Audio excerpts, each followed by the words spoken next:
अस्सलाम वालेकुम। आज जो हम इम्यूनोलॉजिकल डिसऑर्डर्स कुछ देखेंगे और उसके बाद ना हम लेटेस्ट इनोवेशंस जो हैं इम्यूनोथेरेपी उसके मुतालिक थोड़ा सा पढ़ेंगे। इम्यूनोथेरेपी से रिलेटेड पढ़ने से पहले थोड़ा सा इम्यून सिस्टम के मुतालिक आइडिया होना चाहिए। Immune system basically is composed of innate immunity and acquired immunity, और दोनों इनेट और एक्वायर्ड के दोनों के दो कंपोनेंट हैं, सेलुलर कंपोनेंट्स और ह्यूमरल कंपोनेंट्स हैं। जो सेलुलर कंपोनेंट्स हैं, इसमें हम लोगों के पास जो है उसमें बैरियर्स भी हैं, उसमें सेल्स भी हैं, उसमें न्यूट्रोफिल्स भी हैं, डेंड्रिटिक सेल्स हैं, मैक्रोफेजेस हैं। ह्यूमरल में ज्यादातर एंटीबॉडीज आती हैं। सलगम, अब एडेप्टिव इम्यूनिटी और इननेट इम्यूनिटी में बड़े मेजर डिफरेंसेस हैं। Neutrophils, monocytes, mast cells, macrophage, dendritic cells, यहाँ तक तो जो है ये सेल्स जो हैं ये इननेट इम्यूनिटी का बहुत इंपॉर्टेंट कंपोनेंट हैं। फिर टी सेल्स और बी सेल्स हैं, जो है ये सेल मेडिएटेड और ह्यूमरल दोनों तरह की एडेप्टिव इम्यूनिटी में बहुत इंपॉर्टेंट रोल करते हैं। अच्छा, इसमें अगर आप इनेट को दें तो एक तो इम्यूनोलॉजिकल मेमोरी को इन्हांस करने में, सेल्फ रिएक्टिव बी सेल्स को एलिमिनेट करने में, टी सेल रिस्पांस को प्रमोट करने में और एंटीबॉडी रिस्पांस को एलिसिट करने में इनका बहुत इंपॉर्टेंट रोल है जो इनेट इम्यूनिटी है। रैपिड रिस्पांस है, हमेशा एक तरह का रिस्पांस रहता है। Adaptive immunity on the other hand is more specialised.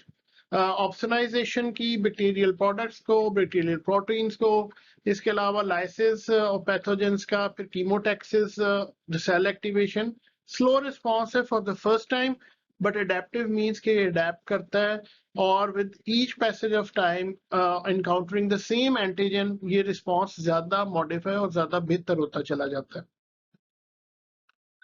इनेट immune cells में सबसे इंपॉर्टेंट तो फिजिकल बैरियर्स हैं, ठीक है। ये हमारी एपिथेलियल सरफेसेस हैं। स्किन सबसे इंपॉर्टेंट हमारा बैरियर, और उसमें आप ये देखेंगे कि बहुत दिन में इतने सारे जो बैक्टीरिया जो है इन्फेक्ट करते हैं, बेसिकली एक्चुअली अटैक करते हैं स्किन को, और आप देखेंगे कि स्किन आपकी डेली की डेली स्लफ ऑफ करती है, दिस इज कॉल्ड डीस्केमेशन। इसके अलावा आपके इंटेस्टाइनल पेरिस्टाल्टिक मूवमेंट्स हैं, उसमें जो म्यूकस है, आपके HCl है, वो क्लियर आउट करता है बहुत सारे वायरसेस और बैक्टीरिया को। इसके अलावा आपकी टीयर्स हैं, स्लाइवा है, ठीक है, ये करता है। इन्फ्लेमेशन जो है, लोग हमेशा बुरा समझते हैं लेकिन ऐसी बात नहीं। इन्फ्लेमेशन जो है अगर कंट्रोल्ड रहे, that has a very very good protective effect, जो कि आपके इन्फेक्शंस को या लोकलाइज किसी किस्म के ट्रॉमा को रोकने में हेल्प करती है। कॉम्प्लीमेंट सिस्टम ऑब्वियसली वायरसेस और बैक्टीरिया को टैकल करने के लिए, लैक्टिन पाथवे हो, क्लासिकल हो या अल्टरनेट पाथवे हो, they are all very important proteins. Skin में ऑब्वियसली जब आप देखते हैं तो you have first line of defense which is your mechanical and chemical barriers, ठीक है। उसके बाद आपकी सेकेंड लाइन ऑफ डिफेंस में फेगोसाइट्स आ जाते हैं, जब इंटरनल आता है आपका बैक्टीरिया वगैरह, जब इंटरनली इंटरनलाइज किए जाते हैं। उसके बाद आपके थर्ड लाइन ऑफ डिफेंस में स्पेसिफिक इम्यून रिस्पॉन्स है, जिसको अडेप्टिव इम्यूनिटी की। ये एक पिक्चर है जस्ट फॉर डिपिक्टिंग की जी eyes for washing and antibiotic activity of the tears, that is very important. Skin physical barrier slough off होता रहता है, क्लियर होता रहता है। इसके अलावा रिस्पिरेटरी ट्रैक में जो म्यूकस बनता है, that helps in cleaning out those pathogens. Digestive system में you have HCl, you have mucus, और ये बहुत सारा इसको क्लियर आउट करते हैं। इसके अलावा डाइजेस्टिव सिस्टम में आपके जो माइक्रोबायोम है वो बहुत इंपॉर्टेंट रोल प्ले करता है, वो भी हम लेटर ऑन पढ़ेंगे what is microbiome and how it goes on and helps human body to fight infections, to improve immunity, और जो है ना डिजीज, और जो है ना नॉन डिजीज जो सेल्फ उसका बैलेंस रखने में कितना काम करता है माइक्रोबायोम। यूरिन जेनिटल ट्रैक में obviously acidity of the urine is very important, जो कि क्लियर आउट करती रहती है। जिससे पहले बात की थी इनेट और एडेप्टिव इम्यूनिटी में, obviously if you plot it on a graph, ठीक है, और ये जो innate immunity started with in hours, बिल्कुल आप कहें कि मिनट्स में ये शुरू हो जाती है। Dendritic cells, phagocytes, complement cells, natural killer cells और इनेट ल्यूकोसाइट्स जो हैं, ये सारा उस पर इमीडिएटली आते हैं। उसके बाद एज द इन्फ्लेमेशन और infection progresses, more specialised B cells T cells जो हैं वो दे एक्चुअली टेक ओवर, और जब टेक ओवर करते हैं तो उसमें एंटीबॉडीज प्रोडक्शन का इफेक्टर टी सेल्स, जिसमें साइटोटॉक्सिक टी सेल्स भी हो सकते हैं, या फर्दर वो सेल्स भी, रेगुलेटर सेल्स भी जो फर्दर जो है या टी हेल्पर सेल जो फर्दर एंटीबॉडीज बनाते हैं वो भी एक्शन में आ जाते हैं। और it will take a longer period of time for that adaptive immunity to counteract those insults. तकरीबन 7 से 14 दिन लगते हैं। लेकिन एक दफा जब ये एडेप्टिव इम्यूनिटी एक प्रोसेस से होके चली जाती है तो आपके जो बी सेल्स हैं और टी सेल्स हैं जब मेच्योर हो जाते हैं स्प्लीन में, लिम्फ नोड्स में, उसके बाद जो आपके मेमोरी सेल्स बनते हैं, they help curtailing those pathogens when they encountered for the later second time. अच्छा, अब इनके थोड़े से फीचर्स की बात हो जाए। अब जब इनेट और एडेप्टिव इम्यूनिटी की देखे थे तो स्पेसिफिसिटी जो है that is more complement of adaptive immune response. Diversity बहुत ज्यादा है क्योंकि आपके 5 डिफरेंट एंटीबॉडीज हैं, और 5 different antibodies they cater thousands of different pathogens. Memory cells जो है वो एडेप्टिव इम्यून सिस्टम का बहुत इंपॉर्टेंट पार्ट है। Non reactivity to self innate और एडेप्टिव दोनों के कैरेक्टरिस्टिक्स हैं, ठीक है। सेलुलर केमिकल बैरियर्स इनेट का मोस्ट इम्पोर्टेंट वेपन है। इसके अलावा ब्लड प्रोटीन्स जो हैं वो इनेट का ज्यादा इंपॉर्टेंट रोल है उनमें, और as compare to adaptive one जिसमें एंटीबॉडीज हैं सिर्फ। और इसमें एडेप्टिव में स्पेशलाइज्ड टिश्यू है, जो कि आप हमेशा ये होता है कि जो चीज ज्यादा इफेक्टिवली आपने ट्रीट करनी है तो उसके लिए यू नीड स्पेशलाइज्ड जो है ना मैनेजमेंट।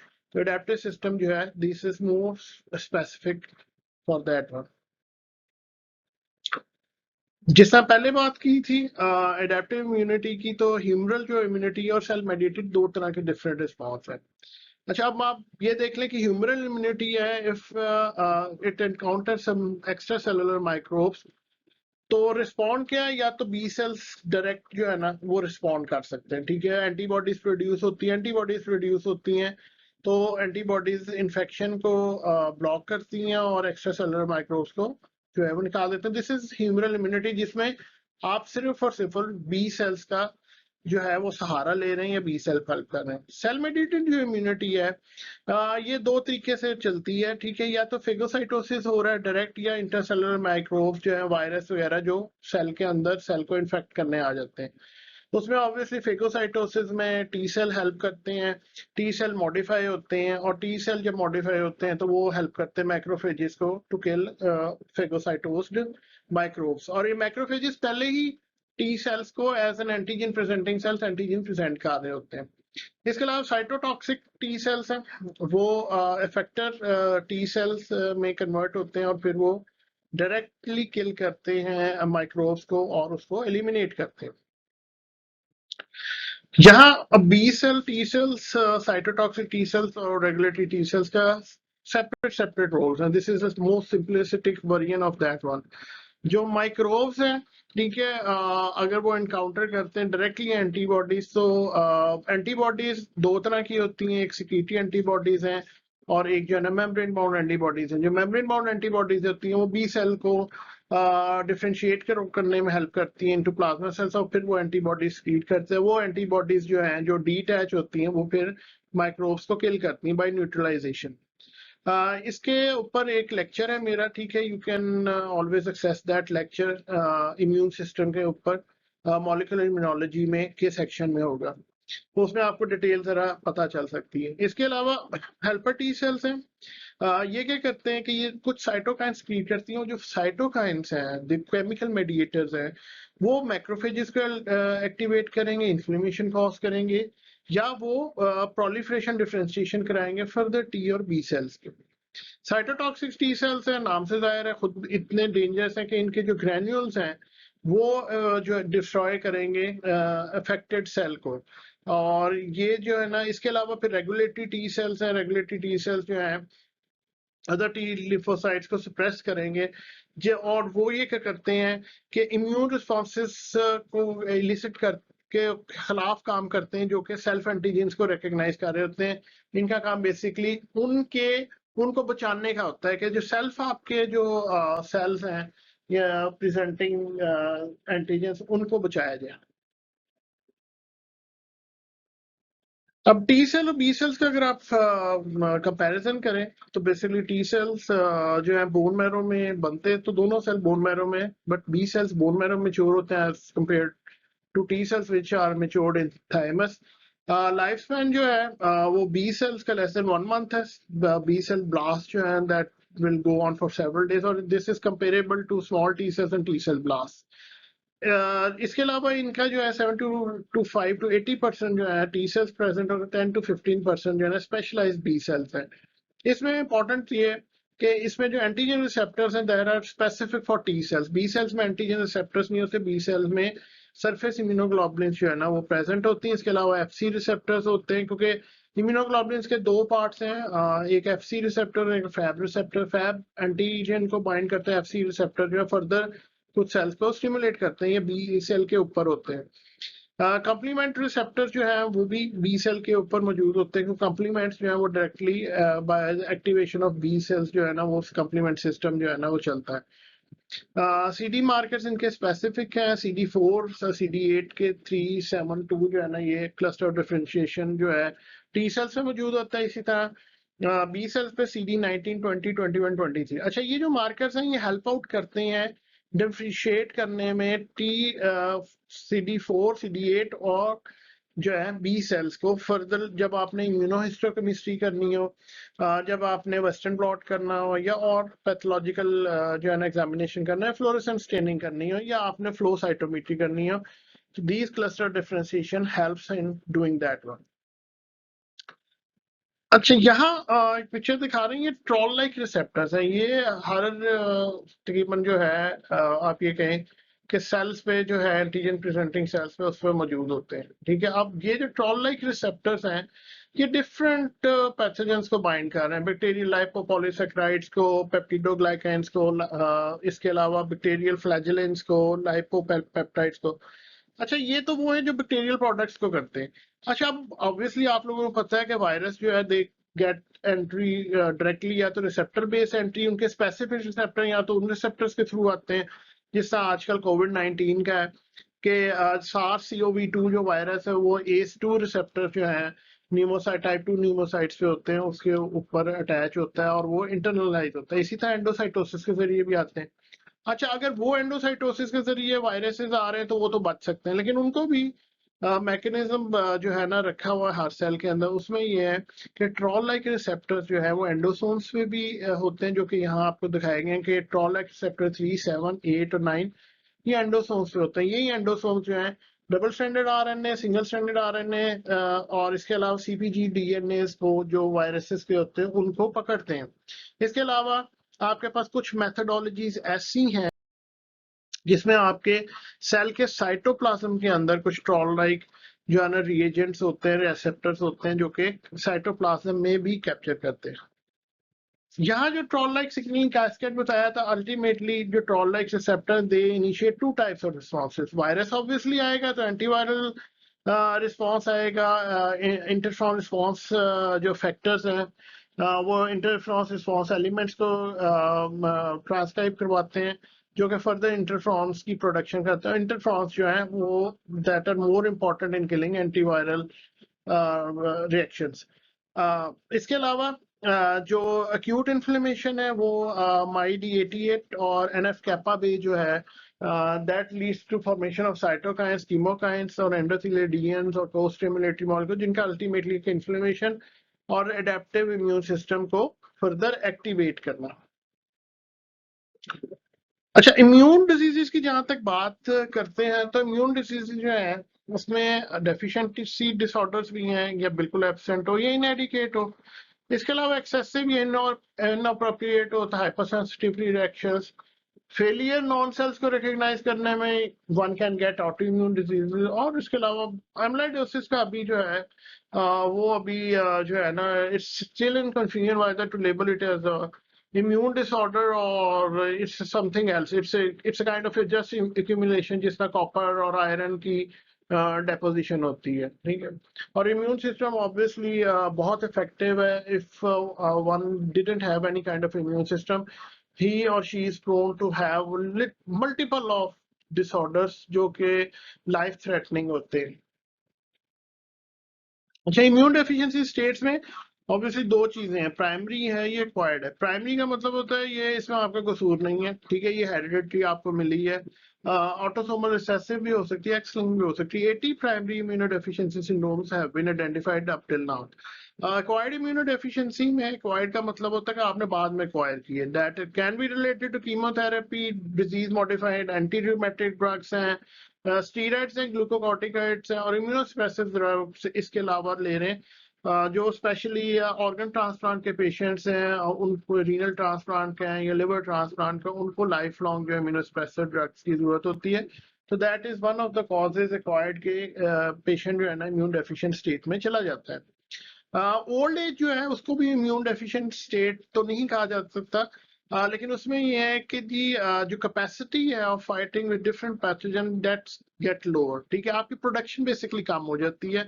कैपेसिटी उतनी रहती है फाइट करने की, लेकिन आपकी प्रोडक्शन जो है इट विल स्लो डाउन। जो आपकी जो मेच्योरेशन है बी सेल्स की, टी सेल्स की, it will go down with the passage of time, क्योंकि इसमें डाइट का भी बहुत इंपॉर्टेंट रोल। अच्छा, इसमें ये बहुत सारी डिजीजेज हैं, you don't have to remember it, कि DiGeorge syndrome, adenosine deaminase deficiency, weekend fungal and protozoal infections, इसके अलावा हाइपो होती हैं। इसके अलावा अगर प्री बी बी सेल्स में कोई प्रॉब्लम हो, कंजेंटल एगामाग्लोबिनीमिया जिससे मैंने पहले बात की, हाइपोगामाग्लोबिनीमिया, इसमें आपको बैक्टीरियल इन्फेक्शन रिपीटेड होगी, ठीक है। और ये जो है ये डिजीजेज जो है इट्स नॉट बाय वर्क, तो हमारे को इनके जेनेटिक स्क्रीनिंग का तो कोई इतना ज्यादा जो है रूटीन नहीं है। तो आमतौर पर ये डिजीजेज जो है वो लेटर ऑन रिपीटेड इन्फेक्शंस की वजह से चाइल्डहुड में या टीन एज में उस वक्त आइडेंटिफाई होती हैं कि एक्चुअली ये प्रॉब्लम जो है ना वो पीछे चल रहा है, कि immune deficiency either related to B cells और टी सेल्स मैच्योरेशन। अच्छा, ऑटो इम्यूनिटी में जो है वो यही होता है ना, कहते हैं ना कि जी हमारी हमारी बिल्ली हमें क्यों मियाओ। तो आपके अपने जो इम्यून सेल्स हैं वो आपको ही आपके सेल्स को as a foreign pathogen destroy identify करके डिस्ट्रॉय करने लग जाते हैं। अच्छा, उसमें बहुत सारी डिजीजेज हैं, बहुत कॉमन है, ठीक है। अब ये ऑटो एंटीबॉडीज हैं, ठीक है, ये auto antibodies can be produce again pancreas, intestine, skin, blood, brain. Thyroid का बहुत इंपॉर्टेंट है, हाशिमोटोस थायराइडाइटिस की एक एग्जांपल ली है। तो इसमें ये होता है कि इसमें you can have diabetes, coeliac disease, pernicious anaemia, पैम्फिगस vulgaris skin की कंडीशन है, विटलाइगो ये भी स्किन से रिलेटेड है। ऑटो इम्यून हेमोलिटिक एनीमियाज बाद दफा ड्रग रिएक्शंस की वजह से होते हैं, सल्फर ड्रग्स लेते हैं उसकी वजह से हेमोलिसिस शुरू हो जाती है। इसके अलावा माइस्थीनिया ग्रेविस है जो कि न्यूरोमस्कुलर ब्लॉकेज की वजह से हो रहा है। these are all related different autoimmune diseases. अच्छा, इट कैन बी, जिससे पहले बात की थी, थायराइड, थायराइड बोन्स का है, मसल्स है, skin, lung, nerve, GI tract, blood, brain. कोई ऐसा मेजर ऑर्गन नहीं है जो ऑटो इम्यून डिजीजेस से जो है ना वो बचा हुआ ना। हर एक जो है ना organ that can get affected with an autoimmune disease. One autoimmune disease can lead to destruction of a multiple organ, जिसमें systemic lupus erythematosus है, जिसमें SLE जिसे कहा जाता है। Rheumatoid arthritis, it starts with the bones, but it can go also affects your lungs, and जिसमें rheumatic nodules बन जाते हैं, it can also affect your heart, आपके valvular defects आ जाते हैं। तो समटाइम्स जो आपकी ऑटोइम्यून डिजीजेज हैं it relates to only one organ और one tissue, but majority time when these conditions linger on for a longer period of time, they can affect different body organs. अच्छा, immune disorders को अगर जब आपने diagnose करना हो तो उसमें ऑब्वियसली हिस्ट्री, फिजिकल एग्जामिनेशन बहुत जरूरी है। और समटाइम्स ये होता है कि क्योंकि हमारे पास नॉलेज नहीं होती, the brain didn't know it, तो आईज जो है ना वो डिटेक्ट नहीं कर पाती हैं उस चीज को। तो इसके अलावा लॉजिकल एसेज हैं और इम्यूनोफ्लोरेसेंस और बायोप्सी जो है वो बड़े डायग्नोस्टिक हैं किसी भी इम्यून डिसऑर्डर के रिलेटेड। अच्छा, ऑटो एंटीबॉडीज टेस्ट में anti nuclear antibodies majority of time जो है ये प्रेजेंट होती हैं, ठीक है। इसके अलावा ऑर्गन स्पेसिफिक जो है ना, you have different antibodies which are organ specific. जिस तरह anti thyroid antibodies and that is specific to thyroid, जो ग्लैंड है उसके जो है ऑटो इम्यूनिटी उसके लिए स्पेसिफिक होती है। इसी तरह डिफरेंट ऑर्गन्स की डिफरेंट एंटीबॉडीज हैं। बताने का मकसद है कि एएनए जो एंटी न्यूक्लियर एंटीबॉडीज हैं ये almost all type of auto immune disease में प्रेजेंट होती हैं, लेकिन जो है ना इसके अलावा भी ऑर्गन से रिलेटेड स्पेसिफिकली आपको एंटीबॉडीज देखनी चाहिए। इसी तरह double stranded anti DNA antibodies जिससे स्पेसिफिक फॉर एसएलई, एसएलई को सिर्फ एएनए के उस पे आप आइडेंटिफाई नहीं कर सकते। इसके अलावा पॉजिटिव राइबो न्यूक्लियोप्रोटीन्स हैं, वो भी एक एंटीबॉडीज का बड़ा इंपॉर्टेंट टेस्ट है जिसको आप जो है परफॉर्म करते हैं एसएलई के लिए। ट्रीटमेंट के लिए हमारे पास बहुत ज्यादा स्पेसिफिक मोडेलिटीज नहीं है। हम इम्यूनोसप्रेसिव ड्रग्स यूज कर रहे हैं, एंटी इंफ्लेमेटरी ड्रग्स यूज कर रहे हैं। जो इम्यूनोसप्रेसिव ड्रग्स हैं उसमें मेथोट्रेक्सेट है, एज़ोथैरेपिन है, साइक्लोफॉस्फेमाइड है, ठीक है। ये बहुत ड्रग्स हैं, लेकिन हमें अभी टारगेटेड थेरेपीज की जरूरत है। इसके अलावा बाज़ दफा जो है रेडिएशन लिम्फ नोड्स की प्लाज्माफेरेसिस जो है वो यूज कर रहे हैं, जिसके वजह से हम ऑटो इम्यून डिजीजेस को जो ट्रीट। अच्छा, ये जो आपके पास पिक्चर है polyuria, polydipsia, polyphagia, involuntary weight loss, इसके ज़हन में आपके देखते हुए इसको आपके ज़हन में कौन सी डिजीज आती? वेरी गुड, ये डायबिटीज मिलाइटस है। ठीक है, डायबिटीज जो है it's more common auto immune disease के तौर पे इसे कंसीडर किया जाता है, स्पेशली टाइप 1 को, ठीक है। उसमें इसकी क्लासिफिकेशन है टाइप 2, टाइप 1 डायबिटीज, टाइप 2 है। इसके अलावा नॉन स्पेसिफिक या अदर जो है कॉजेज जिसमें जेनेटिक डिसऑर्डर्स हैं, genetic disorders of beta function या इंसुलिन एक्शन, एक्सोक्राइन पैंक्रियास की इटसेल्फ डिजीज के अगर आप पैंक्रियास को इन्फ्लेमेशन हो जाए, हीमोक्रोमेटोसिस अगर आयरन डेफिशिएंसी हो रही है पैंक्रियास के अंदर, इसके अलावा एक्रोमेगैली, कशिंग सिंड्रोम, ये पिट्यूटरी डिसऑर्डर्स हैं। ड्रग इंड्यूस्ड इन्फेक्शन जो है इंसुलिन रिसेप्टर एंटीबॉडीज डायरेक्टली आ रही है, अनकॉमन है बेसिकली, लेकिन हो सकती हैं डायरेक्टली। और कुछ डाउन टर्नर और प्रेडर जो सिंड्रोम है इसकी वजह से। Gestation diabetes is one of another leading cause of macrosomic childs, और जो है ना डिफिकल्ट जो है ना लेबर जो है उसका बहुत इंपॉर्टेंट कॉज है। और समटाइम्स जेस्टेशन डायबिटीज जो है ज्यादातर केसेस में रिवर्ट हो जाती है as soon as the pregnancy is terminated, लेकिन कुछ पेशेंट्स में जेस्टेशन डायबिटीज मिलाइटस के मरीज जो होते हैं वो फिर उनको सारी उम्र जो है डायबिटीज जो है वो रहती है।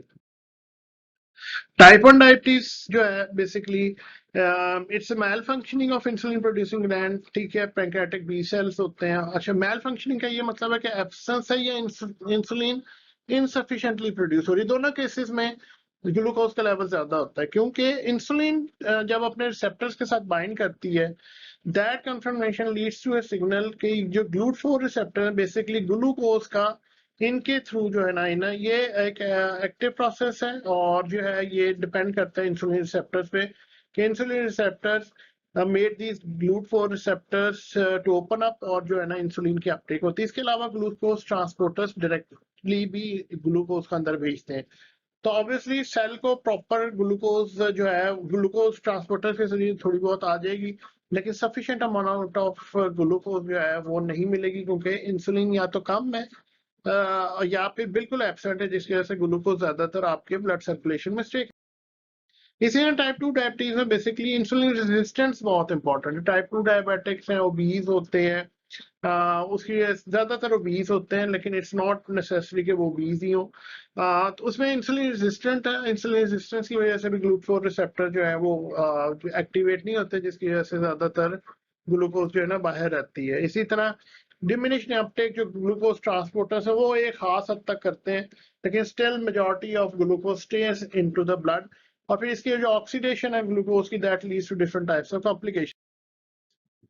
अब डायबिटीज में पॉलीयूरिया, पॉलीडिप्सिया देखते हैं, ब्लड वेरिएंट्स है, रेटिनोपैथीज हैं, वो माइक्रो एंजियोपैथिक हो या मैक्रो एंजियोपैथिक हो, small blood vessels, large blood vessel दोनों इफेक्ट करती हैं। कार्डियोवैस्कुलर बहुत सारे क्लैप्स करते हैं, ब्रेन का डिसऑर्डर्स है, स्ट्रोक हो सकता है, ठीक है। इसके अलावा डायबिटीज के पेशेंट जो हैं वो ओवरडोज की वजह से हाइपोग्लाइसीमिया में और जो है अंडर ट्रीटमेंट की वजह से जो है वो हाइपर किटोटिक ऑस्मोलर कोमा जो है उसमें जा सकते हैं। इन सारी चीजों को देखना होता है, इसलिए इंसुलिन की प्रॉपर डोज और ओरल एंटी डायबिटिक्स की जो प्रॉपर डोजेज है दैट इज वेरी इंपॉर्टेंट। और ये एक तरह की, क्योंकि बॉडी रिक्वायरमेंट्स एक तरह की नहीं रहती, तो ये जो ओरल रिक्वायरमेंट्स हैं बेसिक इंसुलिन इंसुलिन की हो या ओरल सिर्फ हाइपोग्लाइसेमिक हो, ये with the passage of time change. Complication इसने पहले बात की आपसे, रेटिनोपैथी, नेफ्रोपैथी, किडनी फेलियर का बहुत बड़ा कॉज हाइपरटेंशन, और के बाद जो है वो डायबिटीज मिलाइटस है, न्यूरोपैथी है, इसके अलावा पेरिफेरल वेस्कुलर डिजीज है, न्यूरोपैथी जिसे हम कहते हैं सेंसरी और मोटर दोनों तरह की होती है न्यूरोपैथी। ग्लव एंड स्टॉकिंग में डिस्ट्रीब्यूशन में सेंसरी है, इसके अलावा ऑटोनॉमिक जो है उसमें ब्लैडर डिसफंक्शंस भी हैं, उसमें गैस्ट्रोइंटेस्टाइनल ट्रैक में पेरिस्टाल्टिक मूवमेंट्स कम हो जाती हैं, डिलेड एम्पटिंग ऑफ स्टमक है, ये सारी चीजें जो है ऑटोमेटिक ऑटोनॉमिक न्यूरोपैथी में आ जाती हैं। अच्छा, लाइफस्टाइल मेजर्स में जब हम करते हैं तो ऑब्वियसली इनिशियली अगर ड्रग ट्रीटमेंट से पहले तो लाइफस्टाइल मॉडिफिकेशन में आपकी डाइट और एक्सरसाइज है, और वेट लॉस बहुत इंपॉर्टेंट है, ठीक है। अगर वो नहीं होता और उसके साथ साथ अगर हीमोग्लोबिन A1C लेवल है ग्रेटर देन 7, ठीक है, तो उसमें फिर मेटफॉर्मिन स्टार्ट करते हैं, सेकंड लाइन में सल्फोनाइल यूरियाज हैं, थर्ड लाइन ट्रीटमेंट में ओरल हाइपोग्लाइसेमिक्स आर नॉट वर्किंग और मैक्सिमम डोज पे डिफरेंट कॉम्बिनेशन है वो काम नहीं कर रही, और पेशेंट जो है ये टॉलरेट नहीं कर रहा, तो जो थर्ड लाइन ऑफ डिफेंस है दैट इज इंसुलिन। और इंसुलिन जो है हम लोग कंसिडर करते हैं कि इंसुलिन बड़ा नुकसान करती है, insulin is far much better than oral hypoglycaemics, but unfortunately इसका जो रूट ऑफ एडमिनिस्ट्रेशन है जो करंटली इट्स इन प्रैक्टिस वो पेनफुल है थोड़ा सा, पेशेंट को याद नहीं रहता। We are developing new methodologies जिसमें चिप बेस्ड है कि चिप पे इंसुलिन जो है एक डेफिनेट मकदार में ऐड करके जो है सबक्यूटेनियस इम्प्लांट कर दी जाएगी, और वो खुद ब खुद चिप जो है वो डिटेक्ट करेगी इंसुलिन ग्लूकोज कंसंट्रेशन को, और इंसुलिन उतनी रिलीज कर देगी the moment it is finished, वो जो है, और आप जो है ना चिप को चेंज कर सकते हैं। इसके अलावा इंसुलिन के पैचेस पे काम हो रहा है, इसके अलावा इंसुलिन जो है ओरल ट्रीटमेंट्स पे इंसुलिन के काम हो रहा है, क्योंकि इंसुलिन अभी भी है क्लिनिकल प्रैक्टिस में insulin is a hormone protein है, और जब वो लिया जाता है तो ऑब्वियसली जो आपके गैस्ट्रिक एसिड्स हैं वो उसको डिसॉल्व कर देते हैं, इंसुलिन को जो है ना डिग्रेड कर देते हैं, तो उसके लिए काम हो रहा है। तो in the future will be getting new modalities of diabetes, और डायबिटीज जो है तो उसका कंट्रोल ज्यादा बेहतर हो जाएगा, उसकी वजह से जो मोर्टेलिटीज और मॉर्बिडिटीज है वो कम हो जाएंगी। The research is still going on और बड़े बड़े अच्छे रिजल्ट्स आ रहे हैं, there are certain lot of things which are trials. उसमें LBR, ओरल इन 105 अनडिस्क्लोज, ये capsular formation, inhaler formation, buccal sprays, ठीक है, इंटरनेजल स्पेस, पैचेस की बात मैंने की थी, insulin patches, these are all under जो है क्लिनिकल ट्रायल्स, और hopefully with one couple of years when this pandemic goes away, ये जल्दी इंशाल्लाह ताला खत्म हो जाए, तो दिस विल गो, अभी भी हो रहा है रिसर्च, और जो है ना this will be most probably next 2 to 5 years will be जो है ना ब्रेक थ्रू जो होगी इंसुलिन की ट्रीटमेंट की वो हमें नजर आएगी। इसके अलावा ब्रेक थ्रू में ऑब्वियसली स्टेम सेल थेरेपी बड़ा प्रॉमिसिंग है, लेकिन ह्यूमन में ट्रायल्स अभी नहीं शुरू हुए, we are all in animal model trials, और बड़े जबरदस्त रिजल्ट्स हैं कि आप आइलेट्स को, सेल्स को जो है उनको निकाला जाए और उनको इंजेक्ट किया जाए ह्यूमंस में, और बेसिकली ये हम पैंक्रियाज में नहीं करते, इसको लिवर में इंसर्ट किया जाता है, लिवर से फिर ये बीटा सेल जो है वो इंसुलिन को प्रोड्यूस करते हैं। स्टेम सेल्स को मॉडिफाई किया जाए, दैट इज अनदर वन। ये तो ट्रांसप्लांट कर रहे हैं ना आप पायलट सेल्स को, उसमें ये कि स्टेम सेल्स को मॉडिफाई करें, ठीक है, आप इन विट्रो और वो जो है वो बीटा सेल्स बनाए, और फिर वो जो मॉडिफाइड स्टेम सेल्स हैं उनको इंजेक्ट किया जाए, ताकि वो पैंक्रियाज में जो डिस्ट्रॉयड बीटा सेल्स हैं, नॉट ओनली फेगोसाइटोज जो हो, और वो सेल्स जो खराब है वो निकल जाए, और उनकी जगह जो है वो नए स्टेम सेल्स जो है वो नए बीटा सेल्स को जो है बनाए।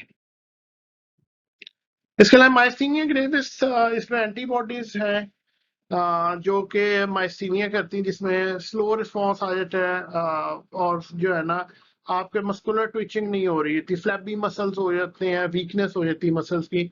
तो दिस एंटीबॉडीज जो है, जो इनको रोकने के लिए वी हैव डिफरेंट मेथडोलॉजीज, ठीक है, that is another part of immunotherapy. इसके अलावा सबसे इंपॉर्टेंट जो ब्रेक थ्रूज हो रहे हैं वो कैंसर वैक्सीन पे है, काम हो रहा है मोनोक्लोनल एंटीबॉडीज पे, और जो है ना कुछ नॉन स्पेसिफिक इम्यूनोथेरेपीज हैं, जिसमें हम जो है PD1 और PD L1 जो है एंटागोनिस्ट, CTLA4 एंटागोनिस्ट, जिसपे नोबल लॉरिएट्स भी हैं जिन्होंने काम किया, बड़ा ब्रेक थ्रू काम, और ये क्लिनिकल प्रैक्टिस में भी आ गई। कैंसर वैक्सीन का अगर आप सर्च करेंगे तो इसी चैनल पे you will find video on cancer vaccine. I recommend you go there and just listen to that video. उसमें आपको कैंसर वैक्सीन के मुतालिक और जो है ना एंटीबॉडीज के मुतालिक जो है ना उस पर आपके आइडियाज जो है ना वो ज्यादा क्लियर होंगे। CTLA4 और PD1 और PD L1, तो ये वो रिसेप्टर्स हैं जो नॉर्मली हेल्प करते हैं टी सेल को रिकॉग्नाइज करने में कि दिस इज सेल्फ, दिस, और जो है ना आपने हमें डिस्ट्रॉय नहीं करना। इसी तरह अगर हम इन रिसेप्ट और ट्यूमर सेल्स जो हैं वो भी बड़े, चूंकि इंटेलिजेंट है एक मॉडल, ठीक है, और वो चालाक है, वो भी यही करते हैं कि वो ये जो है रिसेप्टर एक्सप्रेस करते हैं, जिसकी वजह से जो टी सेल्स हैं उनको रिकॉग्नाइज नहीं करते और निकल जाते हैं।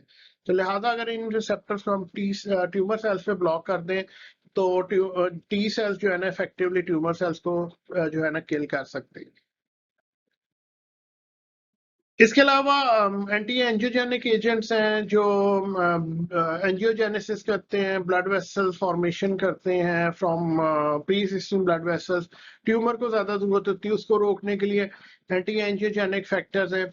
इसके अलावा हम वैक्सीन यूज कर सकते हैं, रेडिएशन से डिस्ट्रॉय कर सकते हैं। इसके अलावा हम कार टी एक थेरेपी यूज कर रहे हैं, उसमें जो टी सेल्स हैं उनको हम मॉडिफाई कर रहे हैं ह्यूमन टी सेल्स को अगेंस्ट जो है ट्यूमर सेल्स, जो ह्यूमन ट्यूमर है उसको अगेंस्ट जो है ना मोबिलाइज करते हैं, उसको एक्टिवेट करते हैं उसको, और उसकी जो है ना उसके क्लोन्स बनाते हैं और फिर वो सफिशिएंट क्वांटिटी में दोबारा री इंजेक्ट करते हैं, ताकि जो है ना उसी कैंसर पे जाएं और कैंसर को खत्म करने की कोशिश करें। और क्योंकि उस एक इंसान जिसको कैंसर उसी के ही सेल्स होते हैं, तो लिहाजा हमें इम्यून रिएक्शन होने का भी जो है ना वो खतरा नहीं।